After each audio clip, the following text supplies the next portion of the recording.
Assalamualaikum warahmatullahi wabarakatuh. Halo, kembali lagi bersama saya Meita Trimediani dari jurusan Pendidikan Bahasa Arab semester 4 kelas B dengan NIM 1908102049. Nah, saya akan menjelaskan materi dari mata kuliah ilmu ma'ani, yaitu tentang igrod minal ilqa al-khobar, yaitu tujuan menyampaikan informasi. Bagaimana saja tujuan menyampaikan informasi itu? Mari simak penjelasan berikutnya. Yang pertama, saya akan menjelaskan tujuan menyampaikan informasi khobar igrod. Nah, sebelumnya kan saya sudah menjelaskan pengertian kalam khabar dan macam-macamnya ya. Nah, sekarang bagian tujuan menyampaikan informasinya atau khobar igrod. Nah, dalam khobar igrod ini terbagi menjadi dua bagian. Yang pertama ada faidah al-khobar, yang kedua ada lazimah al-faidah. Apa itu faidah al-khobar? Nah, faidah al-khobar adalah suatu kalam khobari yang diucapkan kepada orang yang belum tahu sama sekali isi perkataan itu. Nah, contohnya ada ya di layar ya, yang artinya Umar bin Abdul Aziz tidak pernah mengambil sedikit pun harta dari Baitul Mal. Nah, maksudnya itu pada kalimat itu ada mutakalim gitu ya. Di atas mutakalim itu ingin memberitahu kepada mukhotob bahwa si Umar bin Abdul Aziz itu tidak pernah mengambil sedikit pun harta dari Baitul Mal. Mutakalim berpraduga bahwa mukhotob tidak mengetahui hukum yang ada pada kalimat tersebut. Yang kedua ada lazim al-faidah. Nah, lazim al-faidah ini yaitu suatu kalam khabari yang diucapkan kepada orang yang sudah mengetahui isi dari pembicaraannya tersebut dengan tujuan agar orang itu tidak mengira bahwa si pembicara itu tidak tahu. Contohnya itu qala Khalidun lazid anta worobtal kalba amsi, yang artinya Khalid berkata kepada Zaid, kau kemarin memukul seekor anjing. Nah, jadi maksudnya itu si pembawa kabar itu yaitu ya si Khalid, dan si penerima kabar itu si Zaid. Nah, Khalid ini menyampaikan kabar tersebut bukan bermaksud menyampaikan informasi agar si Zaid itu mengetahuinya. Namun, Khalid bermaksud memberitahu Zaid bahwa dia juga mengetahui bahwa Zaid itu memukul anjing. Nah, adapun si Zaid ini sendiri sudah tentu mengetahui hal tersebut sebab dialah pelakunya.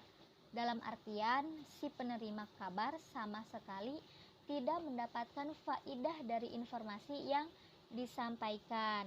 Nah, pola kalam khabari atau informasi seperti ini, lazimah al-faidah ini pada umumnya itu untuk ungkapan sebuah pujian, celaan, atau teguran.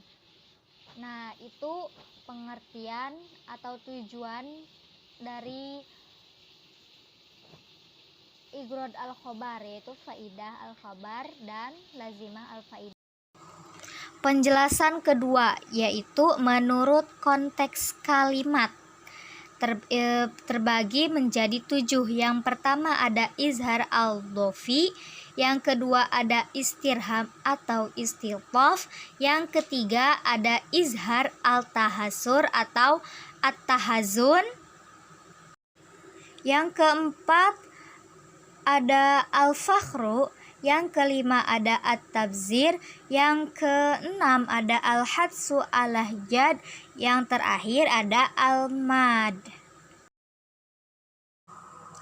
Baik, penjelasan yang pertama yaitu izhar al-du'fi. Apa sih yang dimaksud izhar al-du'fi itu? Nah, izhar al-du'fi ini artinya memperlihatkan kelemahan. Dalam artian untuk tujuan menunjukkan ketidakmampuan. Seperti kisah Nabi Zakaria ya dalam firman Allah Ta'ala. Ini contohnya sudah tertera ya di PowerPoint. Bunyinya Qala rabbi inni wahanal azmu minni washta'ala ar-ra'su syaiban walam akun bidu'aika rabbi syaqiyan. Yang artinya, ya Tuhanku, sungguh tulangku telah lemah dan kepalaku telah dipenuhi uban, dan aku belum pernah kecewa dalam berdoa kepadamu ya Tuhanku.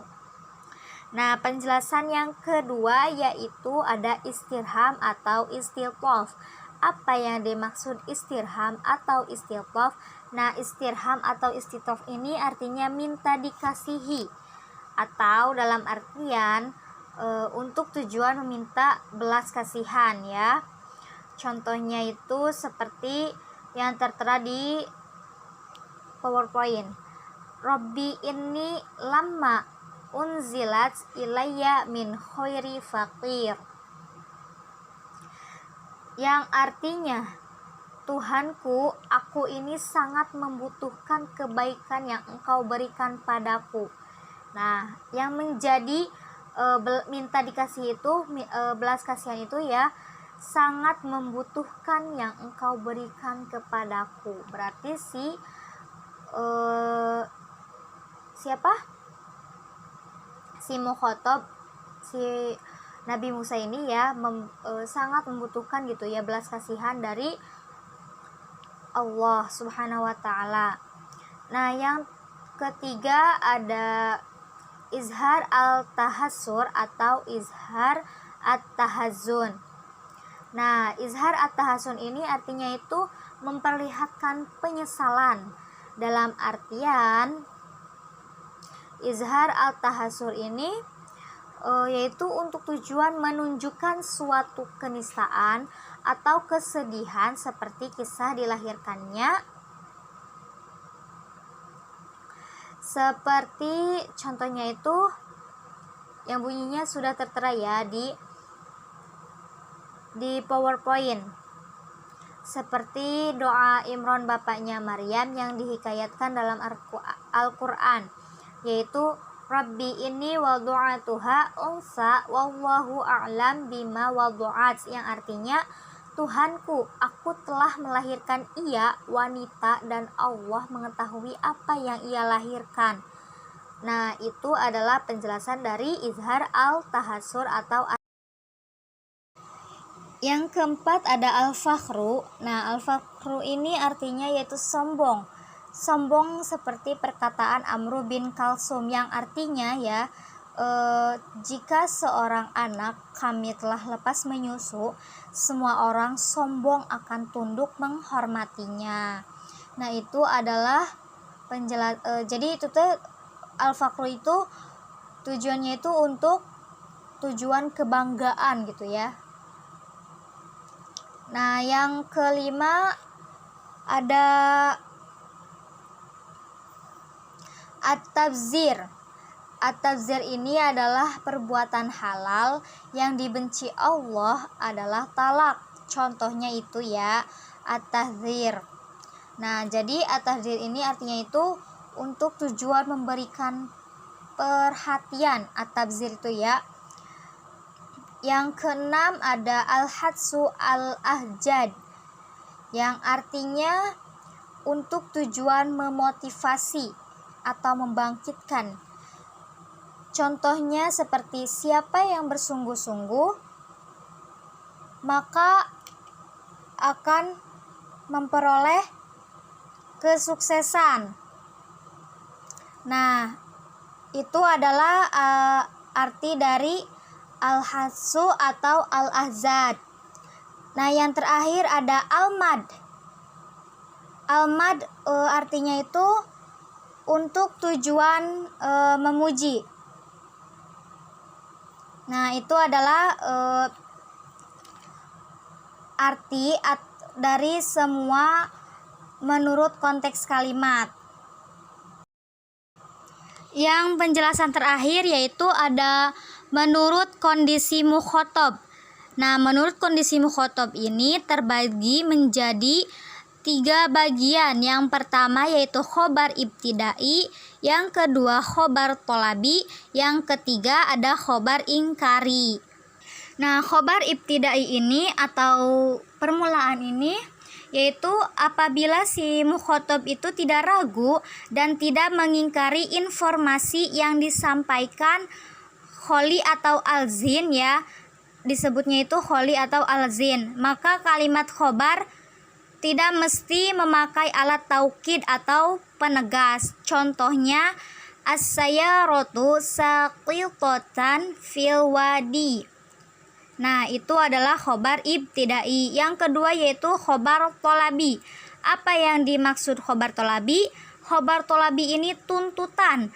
Apabila si mukhotob berasa ragu, namun dia ingin sekali mengetahui hakikat informasi tersebut, maka sebaiknya kalimat disampaikan dengan memakai alat taukid agar hilang keraguannya. Contohnya yaitu inna sayyarotun saqitoh.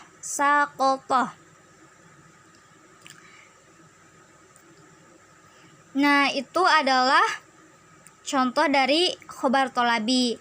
Khobar inkari. Khobar inkari adalah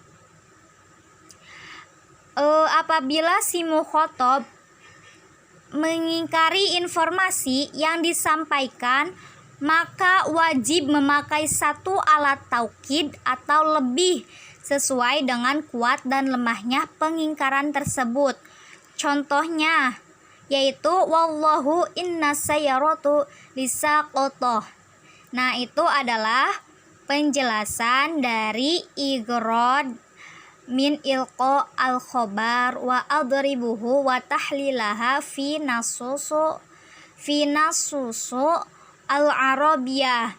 Nah, itu adalah penjelasan dari saya. Sekian dan terima kasih. Kurang lebihnya mohon maaf. Wassalamualaikum warahmatullahi wabarakatuh.